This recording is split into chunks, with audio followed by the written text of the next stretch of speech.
Hey there, my name's Clément. I'm your host. Welcome to another episode of Unleash Love. This is a new type of episode. It's a new content type. There's no expert on here, unless you think I'm an expert, in which case, thank you. There are no questions being answered on this one. This is just me, freestyling, on things that I've experienced and things that I've learned, so that maybe when you listen to it, you can live vicariously through my experiences and maybe use them to your advantage. Isn't that the whole point of podcasts? Isn't that the whole point of this show? To teach you things that other people have experienced so that you can learn from that, maybe use it in your own life. What I want to talk about today that happened to me recently is forgiveness for wrongdoing, for saying things that could be hurtful, for acting in a way that was unbecoming or inappropriate. I'm sure that you've been in a situation before where someone has wronged you, or someone has, whether they meant to or not. If they meant to, then that's even more hurtful. But I'm sure you've been in that situation, everyone has, where they feel wronged by someone and they can't forgive, or they don't want to forgive. Or I'm sure you've been in a situation too, I think everyone has, where you've wronged someone, whether you wanted to or not, and that person doesn't want to forgive you. And that hurts too. It hurts both people. It doesn't just hurt the person who did wrong. It hurts the person who can't forgive. Think about when you don't want to forgive someone, and it might be someone really close to you. Could be your father, could be your mother, could be your siblings, could be your ex, could be your current partner. It could be your current partner. When you don't forgive them, you carry that negative energy around with you. They say it's a chip on your shoulder, it's a weight on your back, it's a heavy on your chest. There's a lot of ways to describe it, but those are all accurate because it does feel that way. It feels like a ball and chain. And you're not light, you're not nimble, or at least not as much as you could be. So you get dragged down with all the new things that pop up that you notice that maybe this person is doing, or even if they're not hurting you, even if they're not bad inherently, you can see them as that because you're projecting their past errors because you haven't forgiven them.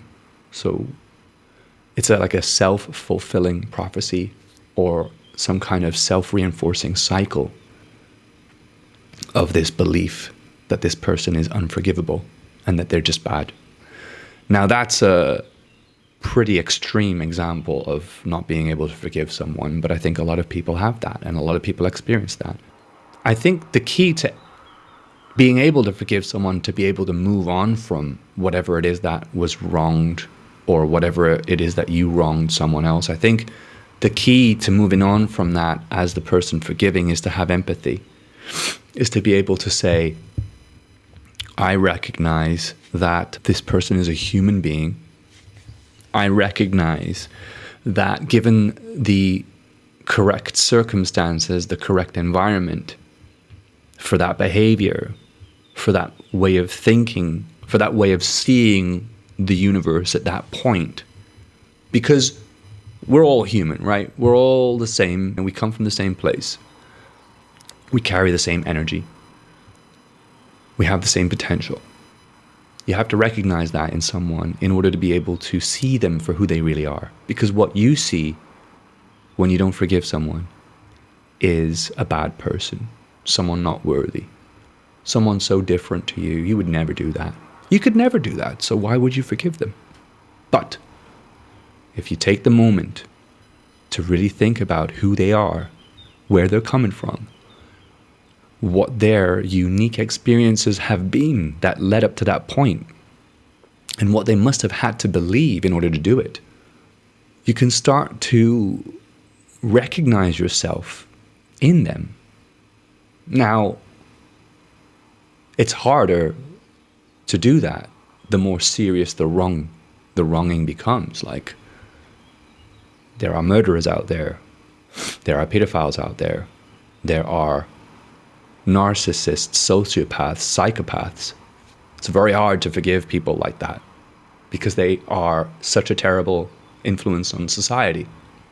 But when people like Dr. Jordan Peterson investigate the motives behind why ordinary people in Nazi Germany were capable of committing such atrocities under the Nazi regime, he is criticized by the media and by pundits and by experts as being a sympathizer, when in reality, and what I believe is true, is that he is simply searching for what makes us human and what leads us to commit such terrible atrocities.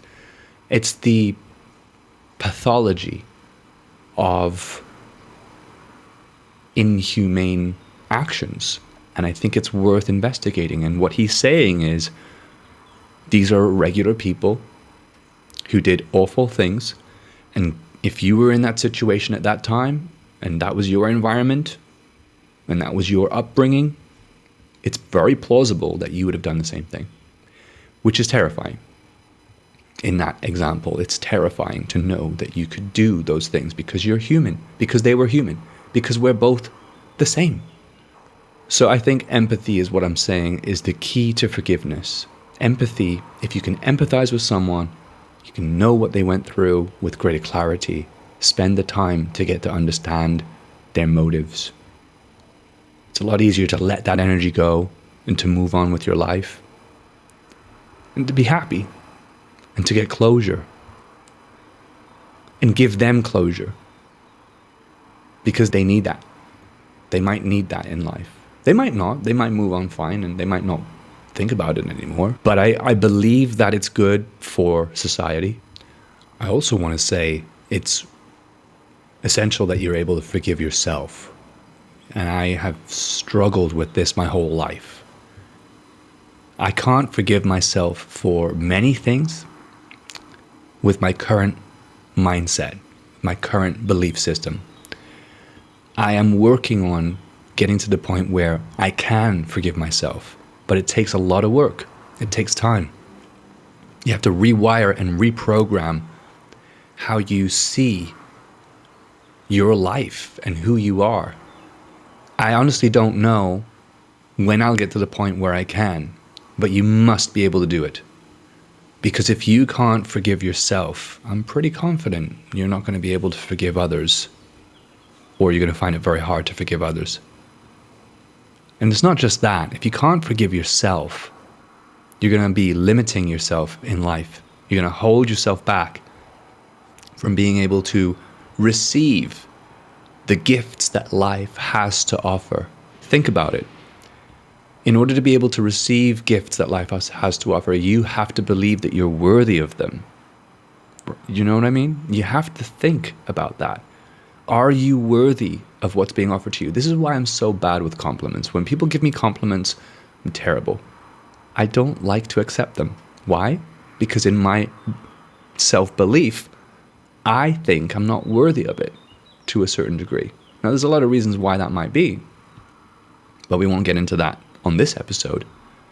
However, they exist and they need to be eliminated. They need to be removed.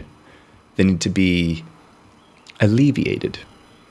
And forgiving yourself is key. So I hope that this helped you. I hope that this was something that you can use.